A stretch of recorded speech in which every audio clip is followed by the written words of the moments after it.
দুই দলে বিশেষজ্ঞ স্পিনার আছেন 3 জন। কুয়াশাচ্ছন্ন টেস্টের শুরুটাও হলো গুরাকেশ মোতির বাঁহাতি স্পিনে।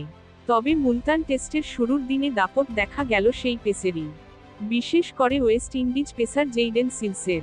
প্রথম দিনে পাকিস্তানের উইকেট পড়েছে 4টি, যার 3টিই নিয়েছেন সিলস, অন্যটি মতি। দিন শেষে পাকিস্তানের রান 4 উইকেটে 143। 97 রানের জুটি গড়ে উইকেটে টিকে আছেন সৌদ শাকিল 56 ও মোহাম্মদ রিজওয়ান 51। অতিরিক্ত কুয়াশার কারণে সিরিজের প্রথম টেস্টের প্রথম দিনের খেলা শুরু হয়েছে 4 ঘন্টা পর। প্রথম সেশনে খেলাই হয়নি, দিনের শেষটাও নেমেছে আলোক স্বল্পতায়।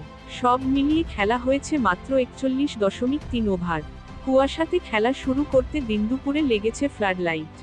এমন অবস্থাতেও টসে জিতে ব্যাটিংয়ের সিদ্ধান্ত নেন পাকিস্তান অধিনায়ক শান মাসুদ, যেই সিদ্ধান্তের জন্য আক্ষেপ করতেও হয়তো বেশি সময় লাগেনি তার। 13.3 ওভারে 46 রান তুলতেই যে 4 উইকেট হারিয়েছে পাকিস্তান। শুরুটা অভিষিক্ত মোহাম্মদ হুরাইরাকে দিয়ে। সিলসের বলে মাত্র 6 রান করে ফেরেন শোয়েব মালিকের ভাতিজা। এরপর 11 রান করা অধিনায়ক শান মাসুদকে ফিরিয়েছেন মতি। দুজনেই ক্যাচ দেন অভিষিক্ত উইকেটকিপার টেভিন ইমালচকে।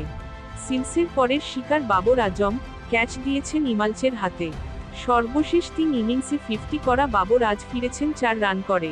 কামরান গুলাম হন এলবিডব্লিউ, বোলার সেই সিলস। এরপরের গল্পটা পাকিস্তানের 2 মিডল অর্ডার ব্যাটসম্যানের। 18তম টেস্টে ক্যারিয়ারের 13তম বারের মতো 50 রানের ইনিংস খেললেন শাকিল। রিজওয়ান করেছেন ক্যারিয়ারের 11তম টেস্ট 50।